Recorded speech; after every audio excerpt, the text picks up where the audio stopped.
jadi seorang koruptor sebagai pertanggungjawaban moral. Saya mau minta klarifikasi. ini tanggung jawab siapa? Bapak malu nggak sih? Apakah saya dengar permintaan maaf yang Benar kan Betty? orang-orang menjadi korban? Nak, bangun nak, sayang. Bangun yuk. Alvaro bangun yuk.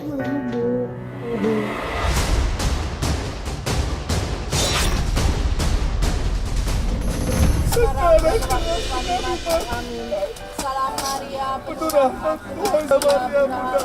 Ya Allah, kami yang berdosa ini. Sekarang dan waktu kami mati. Terpujilah Engkau di antara wanita. Dan terpujilah pemelakuan. Tangis dan duka mengiringi kepergian Alvaro Darren menuju peristirahatan terakhir. Anak berusia 7 tahun ini meninggal dunia usai menjalani operasi amandel di Rumah Sakit Kartika Husada, Jati Asih, Kota Bekasi, Jawa Barat, 19 September 2023. Bukannya pulih, operasi amandel itu berujung pada matinya batang otak, hingga anak kedua dari 3 bersaudara itu mengalami koma.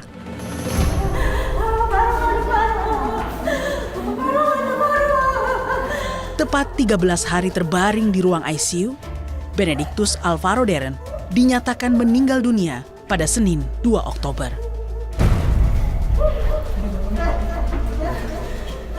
Betul.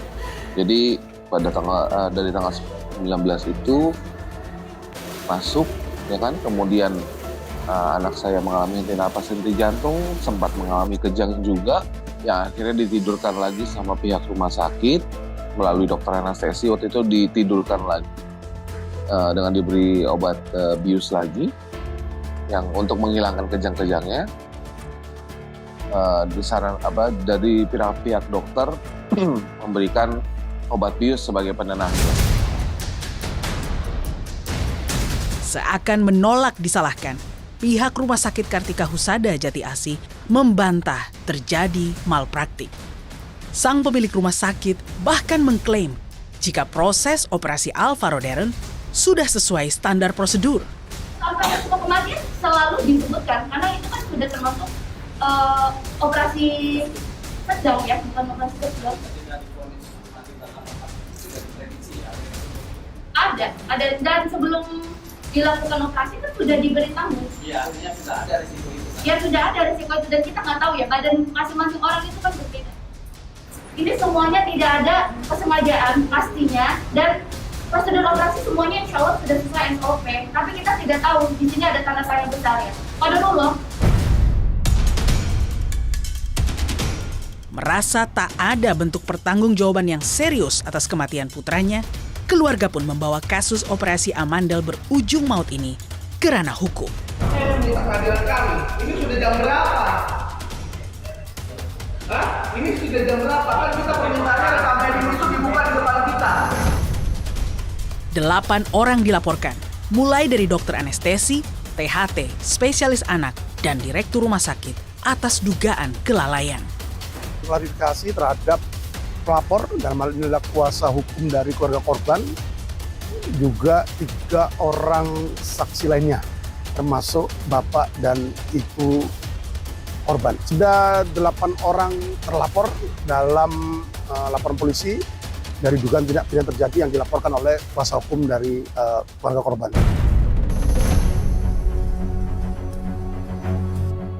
Penyebab meninggalnya Alvaro Darren harus diungkap secara tuntas. Jangan sampai akibat kelalaian dokter, operasi amandel biasa malah berujung pada kematian keluarga lainnya.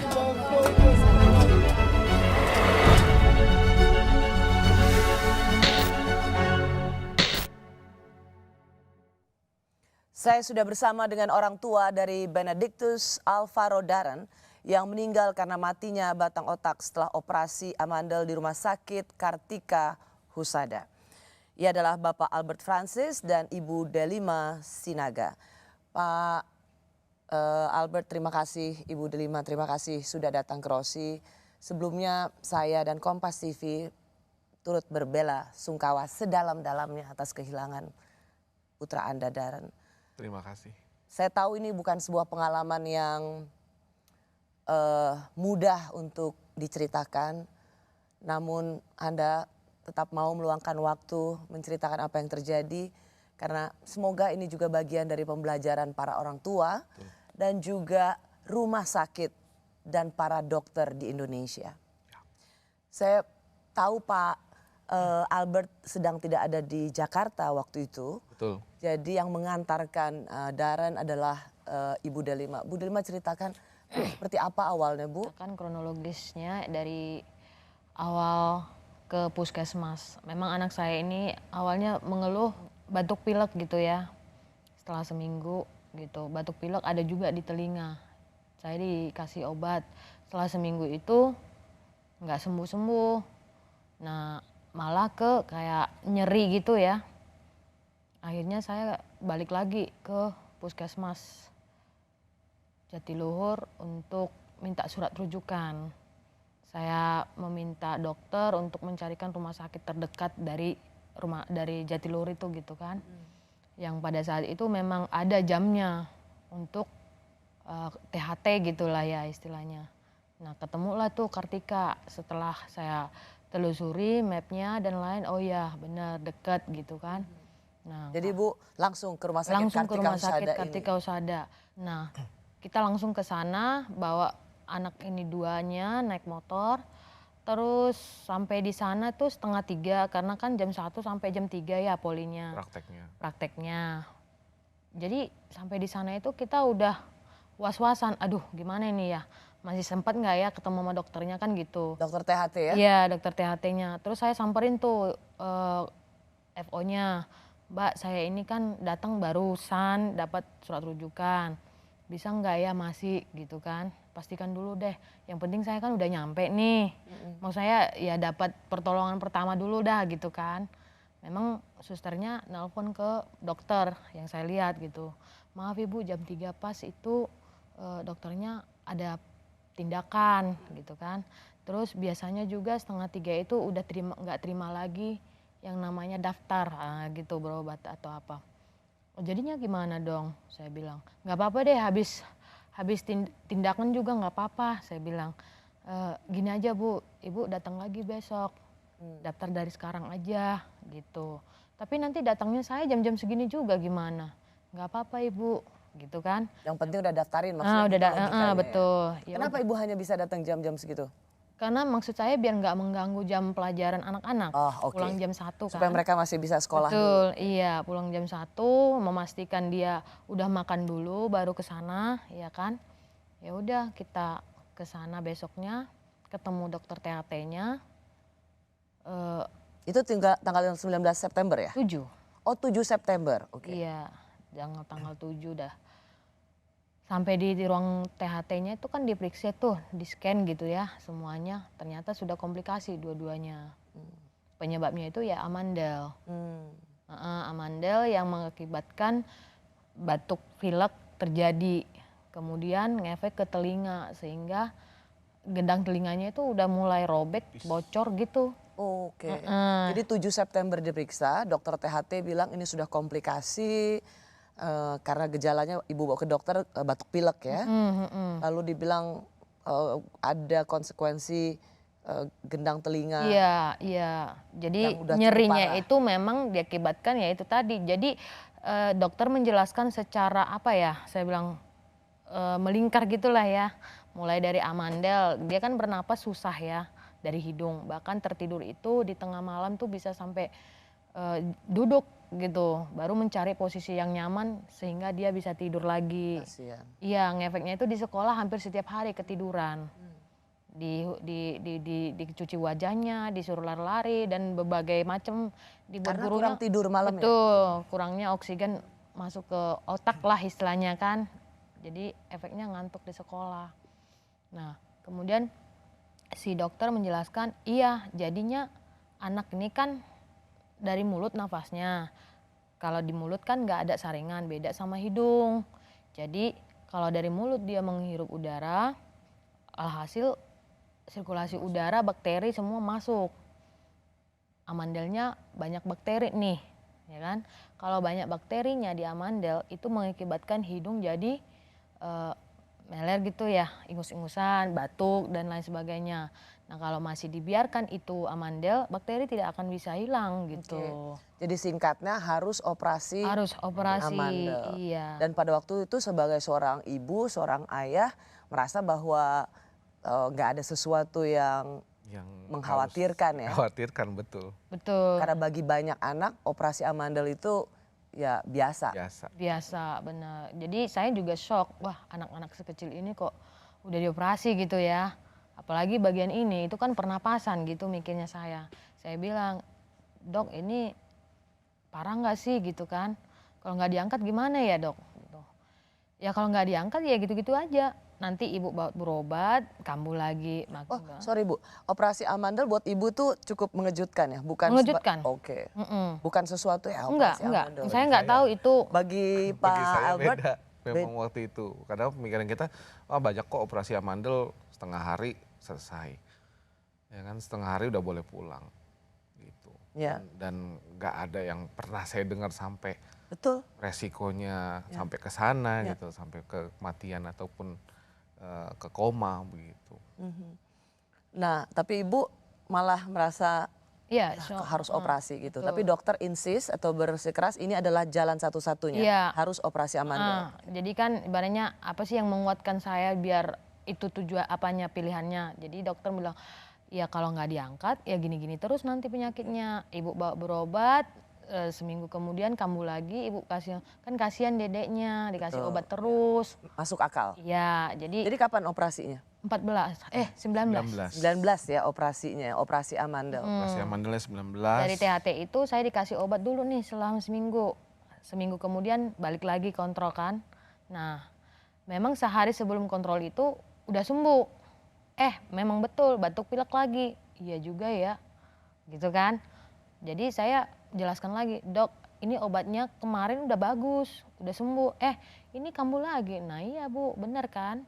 Dikasih obat udah nggak mempan lagi bu, udah gede, udah banyak di sini bakterinya gitu.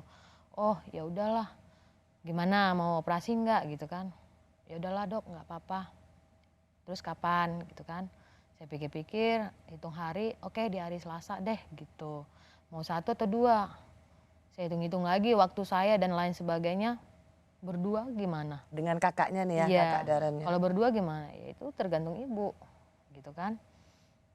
Jamnya kayak gimana? Ada yang jam 12 sampai jam 3 nanti. Jam 12 dan jam 3. Oke, gitu. Begitu saya lihat, ditulis apa sih namanya jadwal operasinya ya. Kenapa adiknya duluan ya jam 12 gitu kan. Mengingat kondisinya dia itu kan susah tidur. Terus makannya susah. Terus jam puasanya itu kayak nggak logika gitu loh. Jam 4 mulai puasanya. 4 pagi? Iya mulai puasanya. Kalau adik ini kakaknya karena gemuk. Nggak makan juga masih ada lah. Pertinggal gitu kan. Masih ada bekalnya gitu dibandingkan ini. Jam tidurnya dia juga susah bangunnya jam berapa. Jadi udah ingin sih, udah ada firasat di situ, udah ingin mengatakan, oh bisa nggak diganti kakaknya duluan deh di jam 12. Tapi nggak tahu kenapa itu tertutup mulut saya, gitu. Ayo udahlah, mana yang terbaik. Mungkin dokter membuat alasan kenapa adik duluan, atau mungkin karena pas pertama kali diperiksa itu memang adiknya gitu. Jadi 2 putra ibu operasi amandel ya di hari yang sama, hari Selasa 19 September. Betul. Nah, apa Bu waktu itu? Jadi semua urusan operasi awalnya lancar-lancar aja? Kita kan mau tindakan tuh tanggal 19. Di tanggal 14 itu kita disuruh cek lab, ronsen. Nah habis itu dijelaskan loh semuanya. Nanti ibu tanggal 19, ibu harus tiba di rumah sakit jam 5 pagi. Puasa terakhir jam 4 dedeknya. Kalau si abang ini jam sekian gitu kan. Oke. Terus nanti di sini jam 5 itu akan ke rawang inap langsung gitu.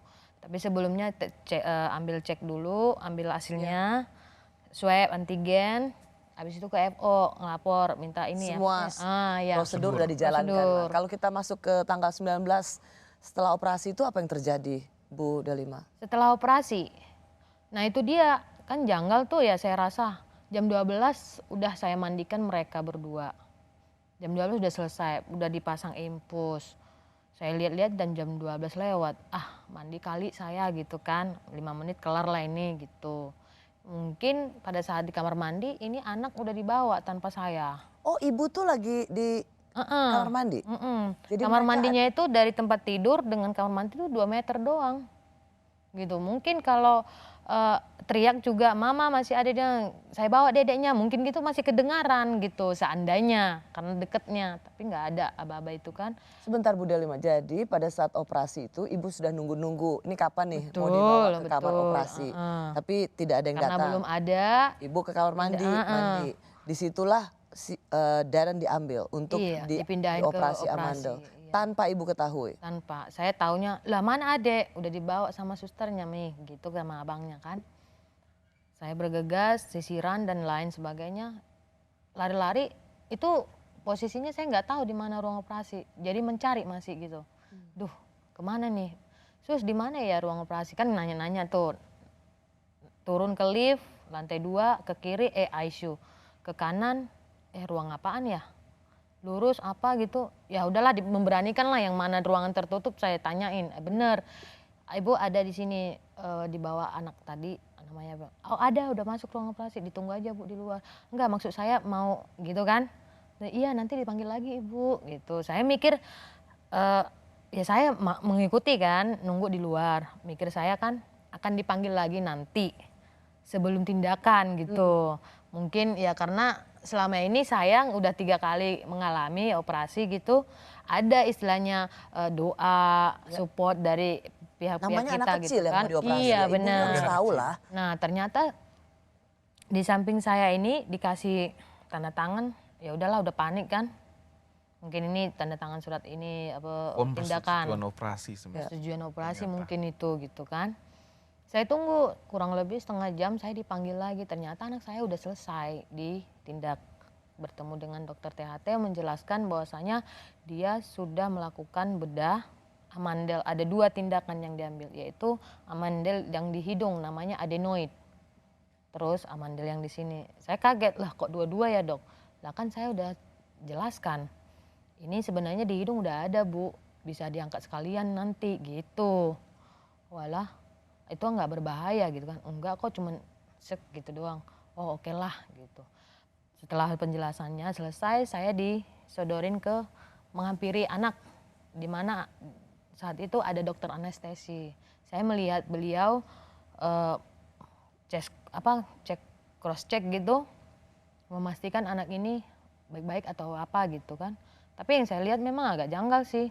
Anak ini kan sempat 2-3 kali ya mencari napas gitu kan dari mulut.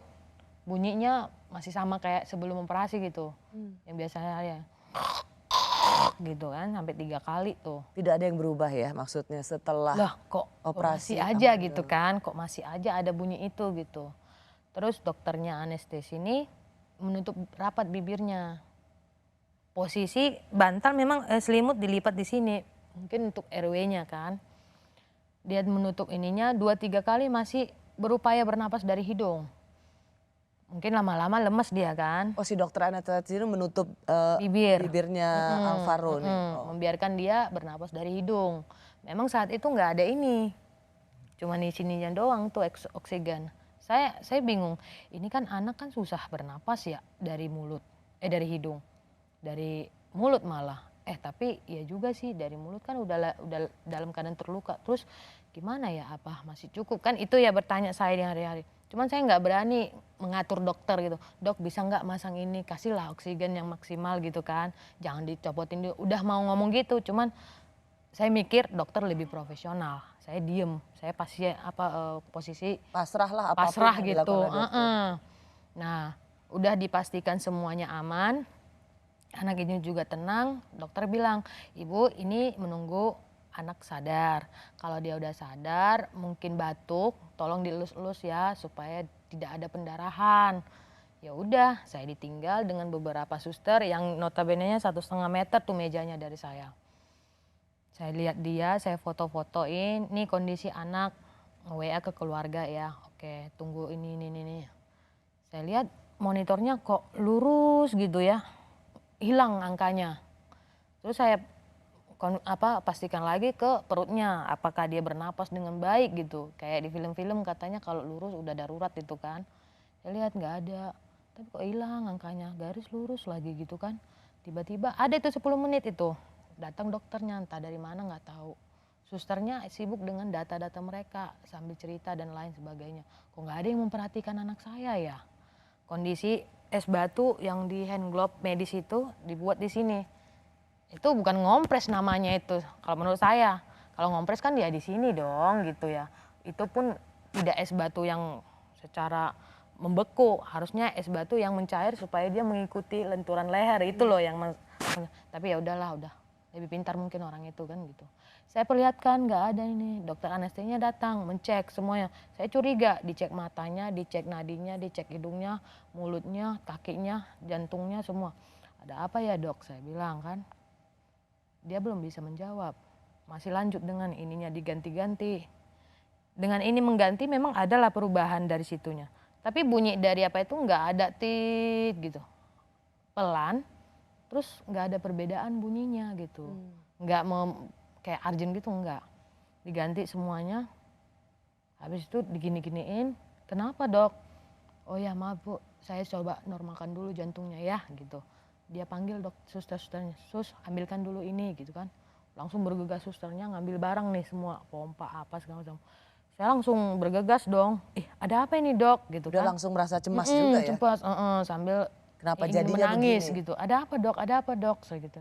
Susternya bilang, bu mohon keluar dulu sebentar ya. Kita upayakan dulu untuk menangani anak ibu. Ya udah saya 5 menit kemudian dokternya panggil. Ibu, anak ibu ini akan dipindahkan ke rawat ICU untuk mendapatkan perawatan intensif. Kenapa dok? Saya bilang. Dia bilang sempat mengalami penurunan kesadaran. Kenapa bisa gitu? Iya, kurangnya oksigen ke dalam otak gitu kan. Kok bisa? Sempat tadi henti napas gitu. Terus gimana? Nah ini mau dipindah ke ICU dengan bantuan alat napas gitu. Terus udah itu diminta tanda tangan pindah ke sana ICU. Saya ke ICU dong. Saya nggak bisa melihat sih. Tapi udah kelar kira-kira berapa menit. Saya lihat anak ini kejang-kejang. Di ruang ICU? Iya, kejang-kejang. Saya menghampiri, dok kenapa anak ini kejang? Terus dokternya nanya, ibu pernah nggak mengalami, adik ini pernah mengalami namanya demam kejang? Enggak sih, tapi kalau kakaknya ada. Oh iya, berdasarkan riwayat bisa terjadi seperti itu katanya. Nah, terus gimana dong? Nah ini kan kita mau mencoba memberikan obat anti kejang. Nah di mana supaya kejangnya itu hilang. Tapi ini juga dikasih kayak obat bius. Mengistirahatkan total seluruh fungsi gitu loh istilahnya. Biasanya di istilah awamnya ditidurkan ya? Iya, jadi kayak ditidurkan lagi si dedeknya gitu. Saya balik keluar, duduk. Saya dipanggil suster, ibu atas nama pasien Vincencio. Waduh, saya di sini belum selesai, bisa nggak ditunda sejam lagi? Nggak bisa bu, karena jam 3 dokternya ini gitu. Oh ya udahlah, daripada saya kecolongan lagi, saya ke atas ngambil si anak yang kakaknya. Jadi untuk memperjelas, ibu 2 anak ya, ini sama-sama operasi amandel di hari yang sama. Betul. Pertama Alvaro dulu adiknya. dengan hasil yang kemudian dianggap tidak sadar dan harus didudukkan. Lalu ini belum selesai, dokter mau operasi amandel untuk kakaknya juga. Betul. Ini tim dokter yang sama? Iya sama. Jadi saya ke atas menghampiri anak saya bilang, mana adik Alvaro, katanya cuma 1 jam, kok belum balik-balik kan gitu ya. Saya mencoba menjelaskan ke dia, iya adik masih di sana. Nanti bentar lagi dipindahin, mungkin sama-sama lah kalian nanti pindah ke sini gitu. Ya udah turun, tiba di ruang operasi ya di recovery itu buka semua baju. Dia juga menolak sih sebenarnya. Saya nggak mau mami gitu kan. Udah tenang aja, ini mah cuma 1 jam doang, nggak nyampe malah. Ibu nggak merasa bahwa ini adiknya beresin dulu oleh tim dokter baru Iya kakak? harusnya sih seperti itu saya maksudkan. Tapi ya kembali lagi tingkat kepengetahuan saya kan nggak sampai ke situ berkata-kata atau merespon atau apa itu udah Karena dari pihak rumah sakit. pasrah saja.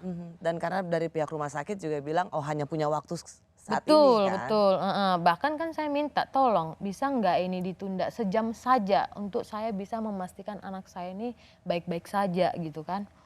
Ya udah kata dokternya begini-begini, ya udahlah lanjut.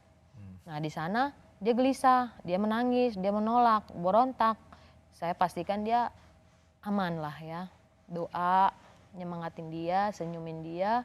Saya bilang gini, ini nanti kamu ditanganin nggak kamu rasa. Begitu kamu sudah bangun, kamu makan es krim sebanyak mungkin yang kamu mau. Mau makan es krim apa. Nah alhasil oke lah dia mau, tapi masih tegang. Saya doain mereka, dia juga ikut doa. Habis itu tarik napas 3 kali, pastikan senyum, udah gitu. Kurang lebih setengah jam saya dipanggil lagi. Anak ini udah menangis, duduk sambil batuk. Nah, saya bantu dia kompres. Nah, Ini setelah operasi ya? Jadi ada recovery. situasi pasca operasi yang sangat berbeda antara Alvaro dan kakak itu. Iya betul. Jadi itu kan pertama saya keadaannya belum sadar, yang kedua udah sadar total, nangis, batuk, duduk posisinya. Jadi saya dipanggil, ya udah saya bantu megang. Kalau kompresannya dia bagus. Jadi kayak beda dengan adiknya. Ibaratnya air es mencair tapi masih ada es batunya gitu kan. Jadi bisa melengkung ke sininya kan, melentur ya. Mengikuti kontur lehernya. Kontur lehernya. Ya udah, hasil nyaman dia. Pindah ke rawat inap langsung. Bagaimana dengan si adik jadinya? Ya setelah saya pastikan dia bagus di situ, saya ke bawah lagi, masih kejang dia. Ibu lihat di ICU kejang-kejang? Kejangnya nggak separah yang pertama. Matanya kebuka-buka ngedip, terus tangannya begini-begini gitu kan. Saya tanya lagi susternya karena nggak ada dokternya. Dok masih ada ini, iya. Ntar mungkin obatnya belum bekerja semaksimal mungkin gitu kan. Oh ya udah. Terus gimana nih, bisa saya tinggal atau gimana? Nggak apa-apa, ditinggal aja. Nanti kalau datang dokternya visit, saya minta tolong dipanggilin ya gitu kan. Saya kasih tuh nomor saya untuk ini. Tapi sering sih missing gitu ya. Kadang nggak dipanggil, kadang pas lagi ketemu aja kita di situ ada dokternya. Jadi sama sekali tidak ada penjelasan setelah operasi amandel, dibawa ke ruang ICU, kejang-kejang, sama sekali tidak ada penjelasan rumah sakit dan para dokter. Penjelasannya ya kalau sejauh yang saya tangkap, penjelasannya hanya seputar-seputar itu aja. Jadi berputar-putar di situ aja. Akhirnya Bapak ke Jakarta nih ya, karena Bapak sedang berlayar. Betul. Apa yang Bapak temukan? Saya sampai itu di tanggal 24 hari Minggu malam, jam 7:30 saya sampai di rumah sakit. Saya langsung ke ICU saat itu. Langsung ke ICU dan kebetulan bertemu dengan dokter anestesinya. Dan di situ saya tanya langsung dokternya, dok ini kondisi perkembangan anak saya itu seperti apa? Ya Pak, saat ini yang seperti Bapak tahu sebelumnya kita sempat ngomong melalui Zoom begini. Ini anak Bapak dalam kondisi di mana tidak sadarkan diri dan dibantu dengan alat-alat. Entah itu ventilator. Itu jadi hari keberapa setelah pasca operasi? Itu 24 dia. Hari ke-6. Hari ke-6 ya? Betul. Jadi 6 hari di ruang ICU ya? Iya, hari ke-6 itu. Jadi hari ke-6 itu penjelasan pun berputar-putar. Jadi yang saya tanyakan adalah, oke, ini yang saya tahu dari informasinya suplai oksigen tidak masuk ke otak. Kenapa saya bilang? Kenapa bisa anak saya setelah operasi tidak adanya oksigen yang masuk ke otak? Kenapa saya bilang? Nggak ada penjelasan di situ. Jadi mereka cuma bilang istilah sleep apnea yang akan mungkin terjadi karena resiko operasi. Lagi-lagi dijelaskan resiko operasi. Dan saya membantah itu, saya bilang kalian tidak mungkin bilang resiko operasi dari amandel akan berujung kematian atau akan berujung ke koma, saya bilang. Pasti itu tidak tersampaikan, saya bilang. Ya, yang mana mereka berkelit bahwa itu sudah disampaikan secara jelas kepada istri saya. Oke, saya bilang saya nggak apa-apa untuk itu. Dan saya bilang di malam itu saya bilang sama dokter anestesi, "Dok, saya pengen ketemu semua dokter yang menangani anak saya. Saya mau tahu informasi yang paling jelas, lebih jelas lagi dan gimana perkembangannya. Kita mau bawa ke arah mana ini? Apa pengobatan yang akan dilakukan?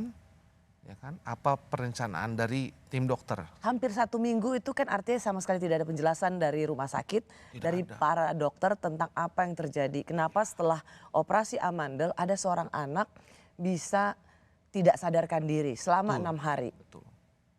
Selama 6 hari. Jadi itu malah sudah diputuskan mati batang otak ya di tanggal 22. Sudah ada, dibilang Sudah. mati Hari batang. keempat. Sudah didiagnosa mati batang otak di tanggal 22 malam.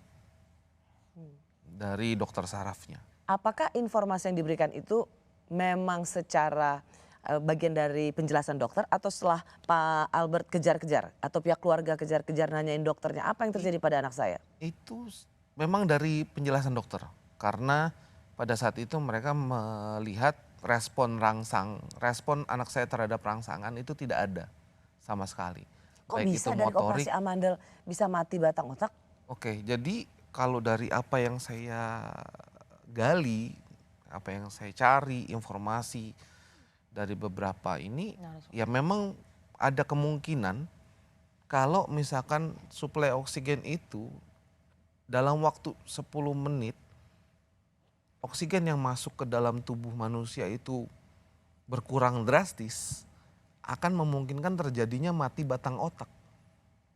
Dan dikarenakan batang otak ini adalah ibaratnya seperti bos, head boss daripada tubuh kita manusia, dia yang memerintah semua organ untuk bekerja sesuai dengan fungsinya. Ya. Nah, dari operasi amandel bisa kemudian kurangnya oksigen ke batang otak kok bisa? Kalau menurut saya mungkin ya setelah Apa dari penjelasan dokter maksud saya? oh nggak ada.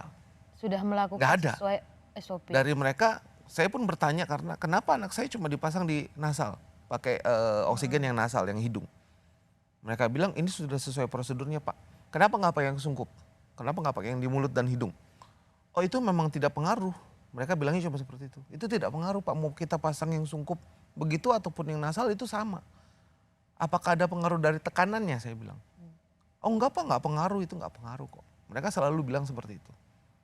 Mereka cuma bilang seperti itu, tapi itu semua masih berputar di kepala saya karena tidak mungkin tidak ada sesuatu dari situ, tapi oksigen ke otak anak saya kurang.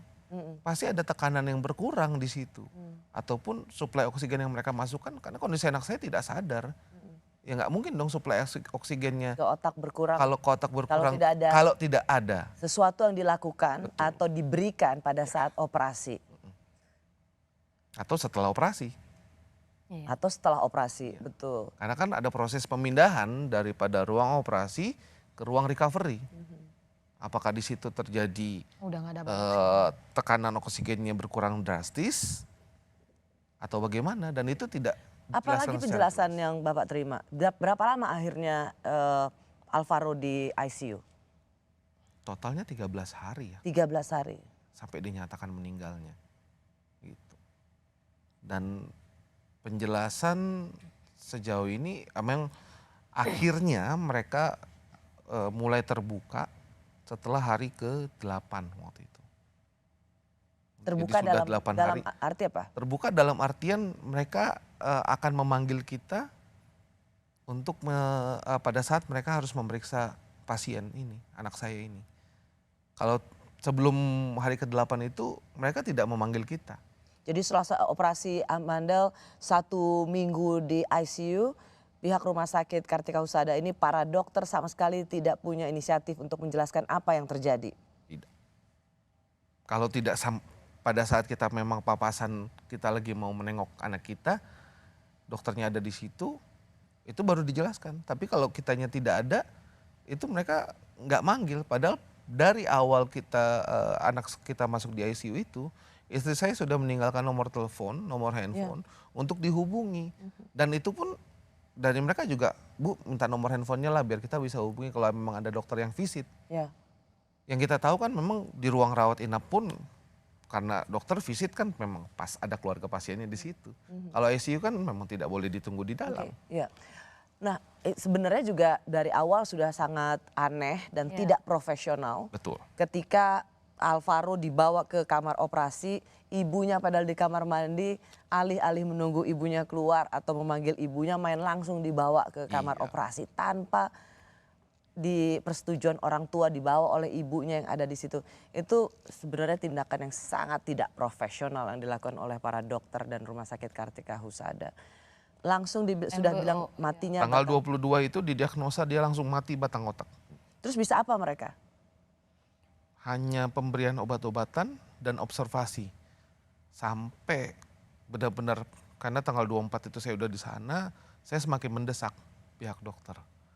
Dari tim dokter saya benar-benar saya sudah terbuka dengan mereka. Saya benar-benar membuka, saya bilang, dokter kalau memang ada kesalahan tolong kasih tahu saya. Jujur sama saya bisa terima. Jangan sampai saya nggak bisa ngapa-ngapain terhadap anak saya gitu ke depannya. Ayo kita putar otak sama-sama. Saya sampai bilang gitu. Saya benar-benar buka. Putar otak sama-sama, kita cari solusinya. Kalau memang anak saya harus dirujuk, kita rujuk. Kalau memang harus ada yang didatangkan, kita datangkan. Kalau memang saya harus membayar lebih, saya bayar lebih, saya bilang. Tapi ayo lakukan sesuatu. Ya. Kan? Dan itu Anda nggak lihat ayo sama kita sekali. brainstorming, saya bilang. Saya yang sampai mengemukakan saran ini. Ayo brainstorming. Masa kalian para dokter, kalian tidak punya rekanan, kalian tidak punya senior, kalian tidak punya profesor yang sebelumnya mengajar kalian, yang mungkin kalian tahu ahli di sini, ahli di bidang saraf, atau tahu tentang mati batang otak sebelumnya, atau pernah menangani hal seperti ini. Masa kalian tidak punya para dokter di sini? Dan itu tidak benar-benar dijawab secara langsung waktu itu. Cuma dia bilang, oh iya Pak, kami tetap berusaha melakukan yang terbaik. Dan saya bilang, pemberian obat-obatan dan observasi itu sudah tidak cukup lagi. Ya. Dan itu saya rasa udah harus dihentikan saat ini. Karena itu sudah tidak berfungsi, sudah tidak berguna untuk anak saya. Gitu. Tapi habis itu nggak ada apa-apa juga di rumah sakit, rujukan enggak, seperti Anda bilang. Ayo. Tidak ada, sampai akhirnya saya yang meminta, ayo bisa nggak anak saya dirujuk? Itu malah justru kami dibalikan. Oh berarti Bapak minta dirujuk ya? Berarti ini atas persetujuan keluarga pasien ya? Kalau begitu saya akan siapkan formnya. Oh ntar dulu saya bilang. Kan seharusnya ini dari kalian, dari rumah sakit. Karena di rumah sakit ini tidak bisa lagi menangani anak saya sebenarnya. Kalian sudah tidak punya lagi solusi sebenarnya. Jadi ayo kalau mau dirujuk, ayo ngomong sama saya apa resikonya.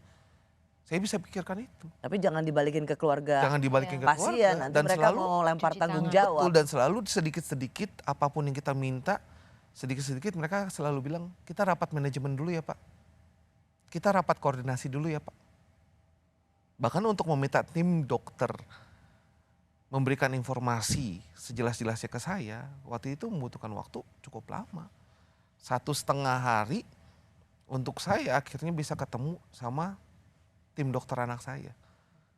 Dan itu ternyata ada peran manajemen di situ yang menunda itu. Kenapa harus ditunda ya? Saya juga tidak mengerti kenapa mereka, saya hari Minggu malam saya minta, harusnya Senin pagi atau Senin siang saya sudah bisa ketemu para dokter. Tapi entah kenapa mereka membuat pertemuan malah di hari Selasa. Tapi itu pun tidak disampaikan ke kita. Sampai saya harus, mohon maaf saya harus turun ke bawah ke lobi untuk mencari manajer yang saat itu ada di situ on duty. Manajer on duty-nya sampai saya harus panggil-panggil, sampai saya harus ngamuk-ngamuk dulu di rumah sakit itu. Baru saya mendapat perhatiannya. Gitu. Tapi ternyata pada saat saya ketemu MOD-nya, itu MOD yang ketemu sama saya 1 malam sebelumnya. Pada saat itu beliau juga yang ketemu sama saya dan ikut di situ di samping dokter anestesi mendengarkan permintaan saya. Kenapa butuh 1,5 hari untuk, dan butuh saya harus jadi kayak seperti ada yang ditutup-tutupi ya? Betul. mereka tahu ada sesuatu yang salah meskipun dalam konferensi pers dikatakan sudah sesuai SOP, tetapi kenapa responsnya seperti itu? Respons yang lambat seperti menunda-nunda itu menandakan bahwa ada yang salah atau mereka tahu ada sesuatu yang kelalaian yang mereka lakukan sehingga mereka butuh waktu untuk menjelaskan. Ya jadinya kan kami menduga-duga ya. Jadinya kami berasumsi yang ya asumsi kami jadi liar karena penundaan ini. Kenapa semua tindakan apapun yang kita inginkan terhadap anak kita kenapa diperlambat. Makanya sampai akhirnya ya saya harus share ke media. Karena saya ingin kejelasan. Saya ingin keadilan untuk anak saya. Saya ingin ayo anak saya ini ayo diapain gitu. Masa ditinggal gitu aja gitu. Tanggal 21 ada rencana dokter saraf CT untuk scan. CT scan supaya mengetahui apakah ada gejala dari kejang-kejang tadi untuk ke otak gitu kan. Tapi CT scan-nya nggak di sini, harus di luar gitu. Karena mereka tidak punya Nggak fasilitas punya alat CT scan. itu. Cuman karena keadaan si pasien yang mereka infokan kurang memadai, ya akhirnya bertahan sampai besoknya divonis nanti batang otak. Gitu. Dan setelah itu pun tidak pernah ada isu untuk rujukan sama sekali. Sampai kita minta dan mereka bilang, tapi kan Bapak tahu resikonya. Ya ayo kita brainstorming gimana caranya kita bisa meminimalisasi resiko itu, saya bilang. Saya mendengar cerita juga dari saudaranya Ibu Delima bahwa ada kenalan perawat yang datang dan melihat. Itu om kandungnya langsung. Om kandungnya langsung. Iya, paman kandungnya. Melihat kondisi Alvaro dan mengatakan ini sebenarnya Alvaro. Bisa dinyatakan sudah meninggal. Dan pihak rumah sakit menutupi itu. Iya, ya sepertinya mereka tetap mau berusaha untuk memperlihatkan bahwa mereka bekerja keras di situ. Beliau juga sebelum balik ke sana pesan ke para dokter dan perawatnya, apapun kondisi anak ini sekarang, tolong diperlakukan selayak-layaknya pasien di rumah sakit ini sampai pada akhirnya menjawab kan gitu ya. Tapi yang saya lihat dan dia juga lihat, kita semua melihat gitu ya, anak saya ini setiap kita datang dibersihkan enggak, kayak perbannya hitam, encasnya di mana-mana gitu kan. Terus posisi selimutnya misalnya ngambil darah dibuka, ya udah kayak gitu aja, sampahnya di situ juga misalnya. Masa gitu kan. sih sampai, iya kayak gitu. Ntar dicek kakinya, selimutnya nggak dibalikin lagi. Jadi kalau kita nggak ngeh terus di situ ada, ya mungkin pasien kayak nggak dianggap gitu. Disuruh bersihin, disuruh mandiin, ngelap gitu ya, baru disuruh lap encesnya atau air matanya apa segala macam baru dibersihkan kayak gitu-gitu. Suruh ganti selimutnya apa segala macam. Itu semua harus diperintah. Jadi saya rasa ini kan udah urgent gitu loh, udah harus special attention. Kenapa itu juga nggak ini gitu, aware. Jadi saya bilang kayak diperlakukan sembarangan lah. Betul. Diperlakukan sembarangan. Jadi ya karena memang anak saya tidak sadar kan. Iya. Ya udah gitu. Dan sampai ada satu hari itu, satu malam infus anak saya kering. Dan begitu kita tanyakan karena kebetulan ada saudara kita datang, dilihat kering, tanyain sama susternya yang jaraknya tidak jauh dari situ, paling 1,5 meter lah dari situ. Tanya, ini kok infusnya belum diganti, udah kering begitu. Iya Pak, sebentar lagi di order. Apalagi di situ ya ICU ya, which is intensive care unit. Yang harusnya cepat, jangan nunggu infusnya kering cepat, baru di order. Satu, semuanya harus lebih steril, gesit dan lebih tanggap terhadap semua situasi. Bahkan di saat terakhir kondisi menjelang akhirnya anak saya sudah mulai kayaknya sepertinya sudah dalam tanda kutip menyerah gitu ya, anak saya ini. Itu dari oximeternya yang mengukur oksigen, saturasi oksigen yang di tangan itu dari mereka juga bilang kayaknya nih entah alat yang salah atau kayak gimana. Mereka juga bingung karena sempat satu hari itu mereka mengecek oksigen dia di tangan kiri, tangan kanan, kaki kiri, kaki kanan, semua dicek. Alatnya dipindah-pindah sama mereka. Tapi hasilnya tidak ada yang benar. Sampai akhirnya mereka cek lewat darah, saturasinya, ternyata dari darah itu menunjukkan hasil bahwa alat itu salah.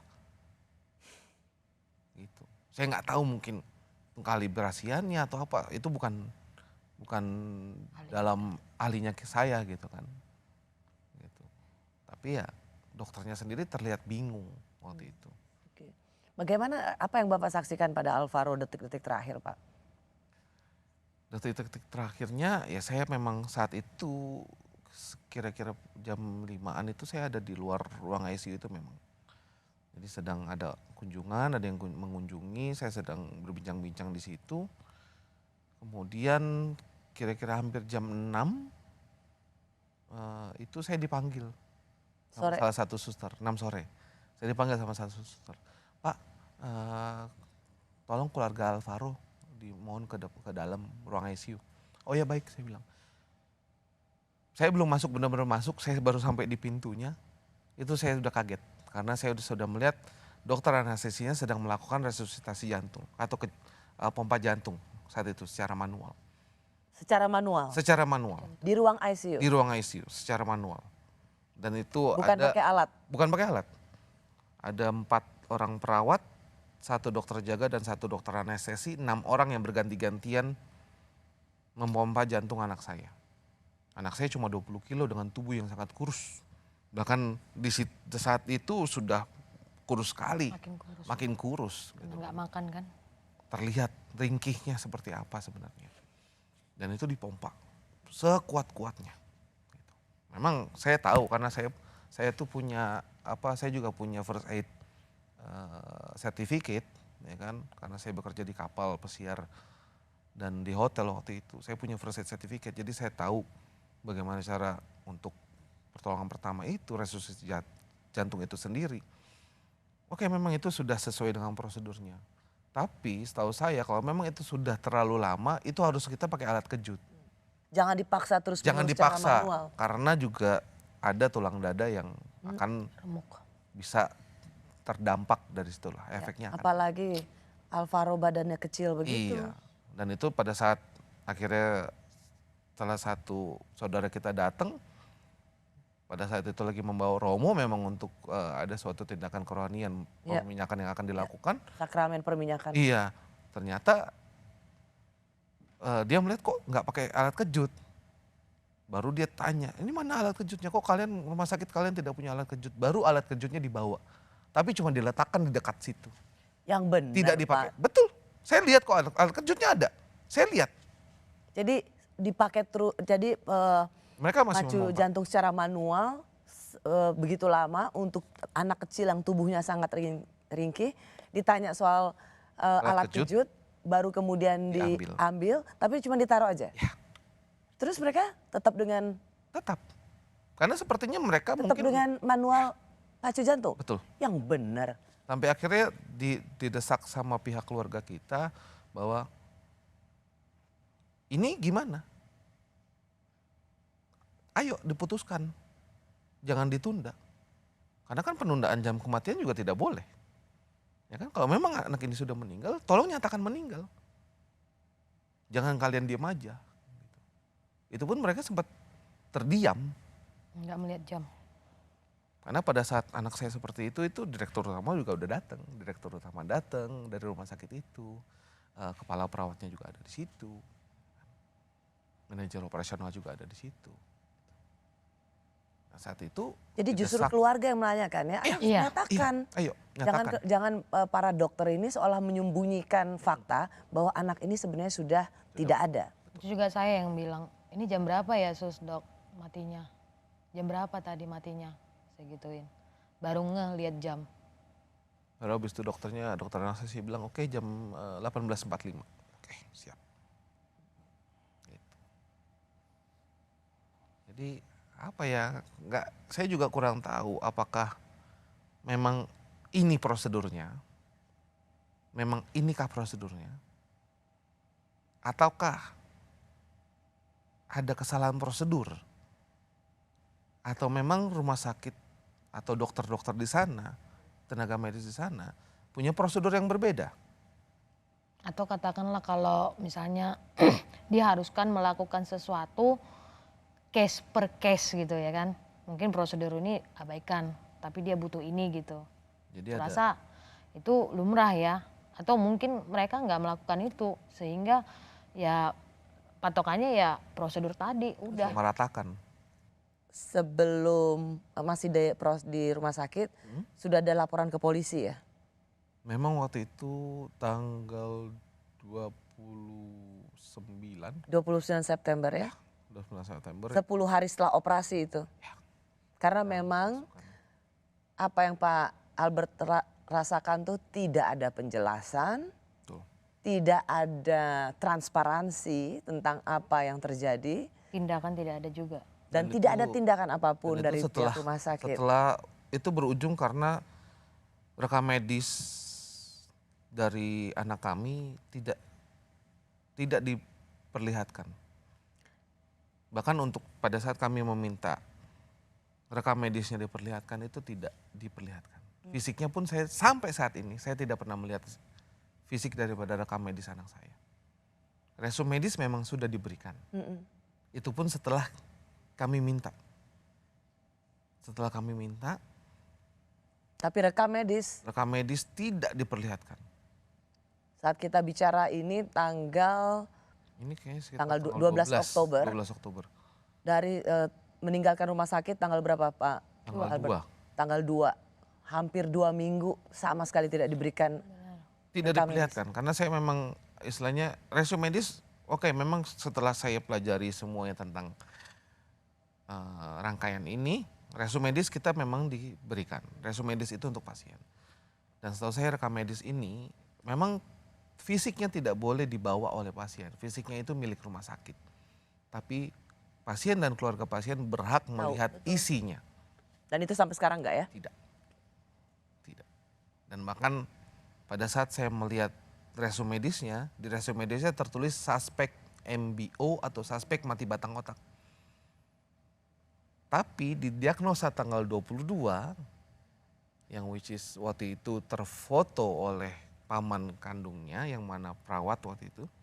Di situ tertulis di diagnosanya adalah langsung mati batang otak, bukan suspek lagi. Tapi pada saat resum medis kita terima, ditulisnya suspek. Anda juga melihat seperti ada upaya memanipulasi ya? Makanya itu saya benar-benar mau melihat isi dari rekam medisnya itu. Saya mau cross check.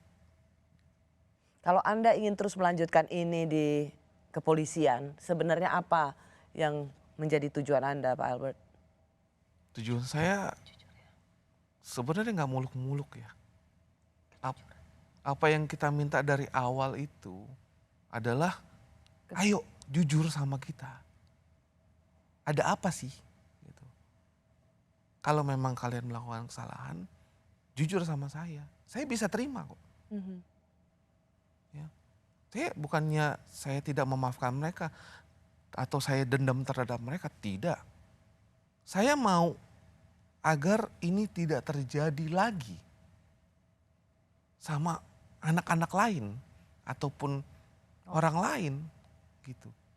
Saya mau adanya keterbukaan secara jelas dengan bahasa yang bisa dimengerti. Ya, sebenarnya ke polisi itu adalah langkah terakhir ya. Betul. Untuk mendapatkan perhatian rumah sakit. Betul. Karena kalau nggak seperti ini rumah sakit para dokter akan ya udah cuci tangan. Sebenarnya Anda nggak punya niat ke polisi. Ini saya langkah ngomong terakhir. sama mereka. Bahkan untuk saya akhirnya memakai lawyer itu bukan saya. Saya bilang saya terbuka dengan pihak rumah sakit. Saya terbuka dengan ownernya, dengan direktur utamanya, dengan waktu itu manajer operasional yang berusaha menjadi mediator antara kita dan pihak dokter. Itu saya bilang terang-terangan. Saya ini bukan orang yang bertipikal untuk mencari sensasi ataupun gara-gara, enggak. Pertanyaan saya sederhana. Kenapa? Ya kan? Kenapa dan bagaimana? Terus Apa solusinya? Itu yang tidak pernah dijelaskan oleh pihak rumah tidak pernah sakit. dijelaskan Betul. secara rinci dan jelas, tidak pada poinnya. Nah, mereka berputar-putar cuma ini ada resiko operasi Pak. Resiko operasi yang mana? Copy paste ya. Iya, resiko operasinya yang mana? Setelah dilaporkan ke polisi gitu ya, ada nggak pihak rumah sakit yang mencoba untuk menjelaskan? Karena tadi kita sempat ngobrol ketika ada di sosial media tentang kondisi Alvaro, kan banyak kemudian netizen, warganet yang mengatakan, oh punya pengalaman sama di rumah sakit itu. Tetapi khusus untuk Alvaro sempat ada komentar dari pihak rumah sakit yang mengatakan atau membela diri dengan mengatakan sudah tahu belum kondisi Alvaro sebelum rumah sakit? Ya memang pada saat waktu itu kita baru awal-awal media meliput, memang ada sempat Di IG. salah satu komentar di IG yang ini saya nggak tahu juga benar atau enggak, tapi mengatasnamakan owner rumah sakit itu menanyakan kembali kepada netizen bahwa apakah kalian tahu kalau kondisi si anak sebelum masuk ke rumah sakit itu bagaimana? Yang mana menurut saya itu tidak sesuai dengan faktanya. Oke, karena Alvaro baik-baik aja kan? Kalau kita ambil logika sederhana, kalau misalkan anak saya punya penyakit bawaan, punya komorbid atau punya apapun itu yang memang tidak bisa dilakukan operasi, apa mungkin dilakukan operasi? Iya, kenapa Tidak. dokter justru insist untuk operasi amandel kan? Dan Karena sudah dilihat ada dari pengecekan hasilnya. semua kan? Hasil Tes labnya sudah darah, ada, hasil lab ronsen sudah semuanya. ada, dan semuanya dinyatakan baik. Hmm. Tapi satu hal yang akhirnya kita tahu di akhir, dari beberapa saudara-saudara kita dan rekan-rekan kita yang mungkin punya kenalan dokter dan akhirnya mereka bertanya-tanya sendiri, itu ada dibilang ini waktu itu dokter THT-nya sempat konsul nggak ke dokter anak dulu sebelum operasi? Itu kita tidak tahu. Ada penjelasan dari dokter anak nggak ke ibu kondisi si pasien sebelum Operasi. atau mungkin menjelaskan hasil lab darah atau apalah itu? Tidak ada, tapi yang menjelaskan Saya adalah dokter bilang, THT. bahkan saya nggak tahu kalau anak saya ini akan ada dokter anak. Karena dokter yang anak ikut campur. ternyata saya tahunya dokter anak muncul setelah anak saya mengalami kejang yang akhirnya dikonsulkan ke dokter anak. Tapi Karena udah itu terlambat anak-anak. itu. Ya. Karena banyak yang bilang seharusnya prosedurnya sebelum operasi dokter THT itu harus konsul ke dokter anak dulu untuk kondisi si anak ini benar-benar mencari second opinion lah untuk menguatkan lagi bahwa oke, ini anak layak untuk dioperasi. Pihak rumah sakit sudah menunjukkan adanya upaya atau itikat baik soal ini? Oh iya, setelah akhirnya pada saat waktu itu menjelang akhir-akhir ya, memang komunikasi tetap terjaga antara pihak rumah sakit dengan kita. Ya, setelah saya berjuang mati-matian untuk memperbaiki komunikasi antara kita pihak pasien dengan pihak rumah sakit, sampai akhirnya mereka itu sampai pada saat direktur utama dan ownernya turun tangan langsung, baru tuh komunikasinya terjalin dengan baik sampai dengan saat ini.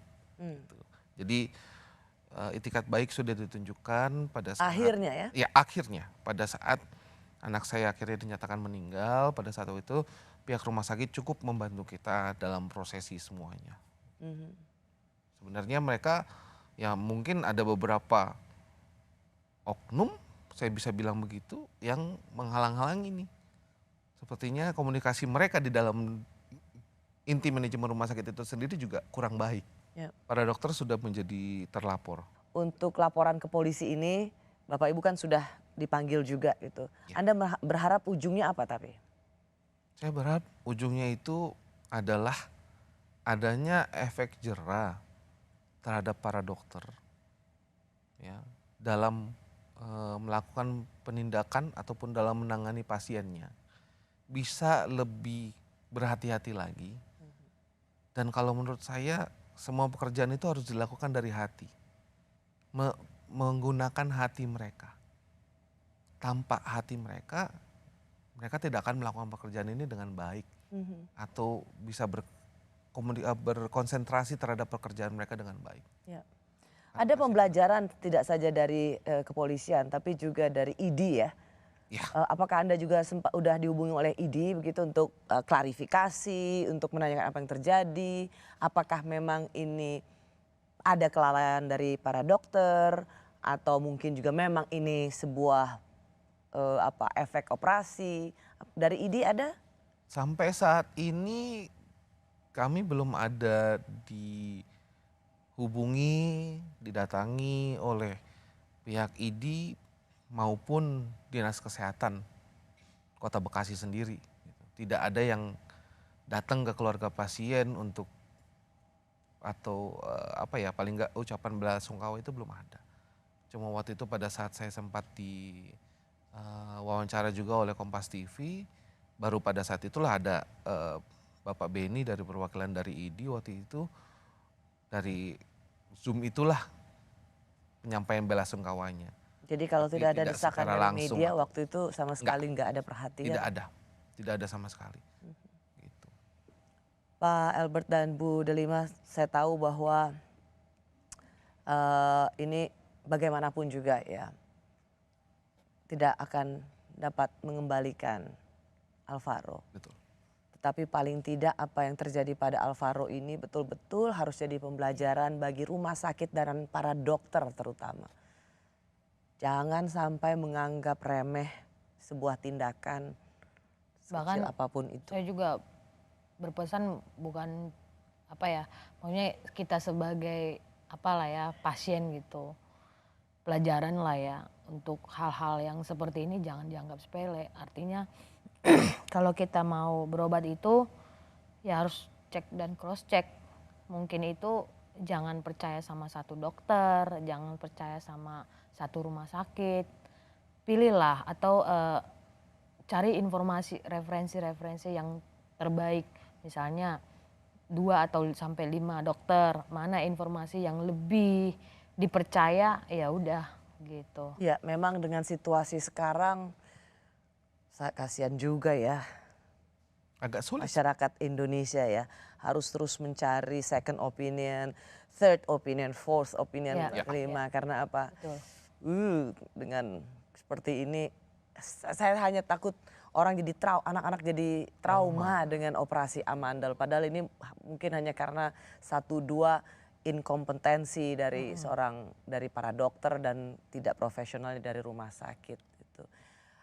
Saya sih mengharapkan juga bahwa jangan sampai kejadian ini juga jadi menjadikan trauma bagi seluruh masyarakat Indonesia untuk tidak mempercayai sama sekali rumah sakit ataupun para dokter, ya kan? Karena kita tidak bisa mengeneralisasikan semuanya, ya.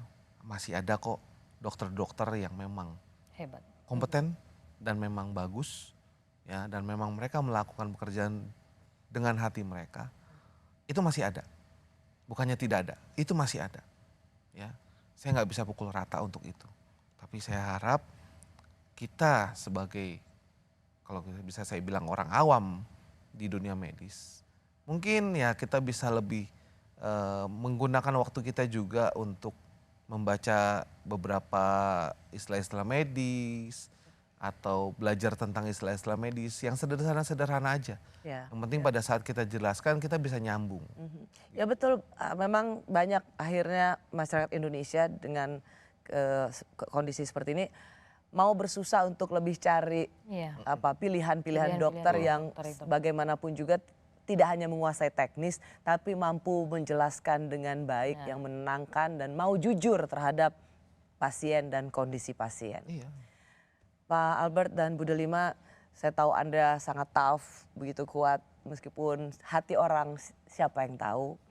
Tapi semoga kita mendoakan Alvaro, dia sudah sangat berbahagia dalam kerajaan surga dan pasti juga menjadi pendoa buat kedua orang tuanya, kakaknya dan juga adiknya. Sesuai dengan namanya, Benedictus.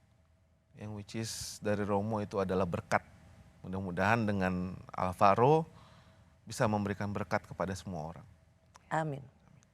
Terima kasih Pak Albert, terima kasih Ibu Delima sudah di Rosi. Terima kasih.